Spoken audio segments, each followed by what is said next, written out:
నమస్కారం. అందరికీ స్వాగతం కూడా. శ్రీ బాలా హెర్బల్స్ మేము 5వ తారీఖున స్టార్ట్ చేశాము. దాంట్లో ముఖ్యంగా జీవజల్ అంటే ఆక్సిజన్. నీటిలో, గాలిలో, వీటిలో మనకి ఇప్పుడు ఆక్సిజన్ తగ్గిన కారణంగా మనకి రోగాలు రావడానికి ఆస్కారం, వాటి వల్లనే ఆక్సిజన్ తగ్గినందువల్లనే రోగాలు రావడానికి ఆస్కారం ఎక్కువగా ఉంది అని చెప్పి మన వైద్యులు చెప్తున్నారు. దానికి ప్రత్యామ్నాయంగా ఏమిటి?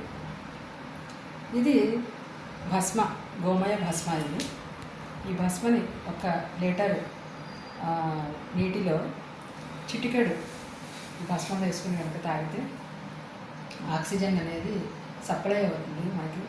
మనకి శరీరంలో ప్రతి అణువు కూడా ఈ ప్రాణవాయువు తగ్గడం వల్లే ప్రతి అణువులోనూ కూడా రోగాలు రావడం అనేది జరుగుతుంది. దానిని ప్రాణవాయువుని ఇది పెంచుతుంది.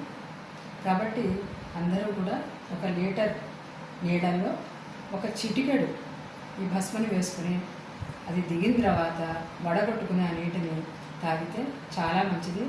రోగగ్రస్తులైన వాళ్ళు, రోగం లేని వాళ్ళు, ఆరోగ్యంగా ఉన్న వాళ్ళు అందరికీ కూడా ఇది చాలా మంచి మెడిసిన్.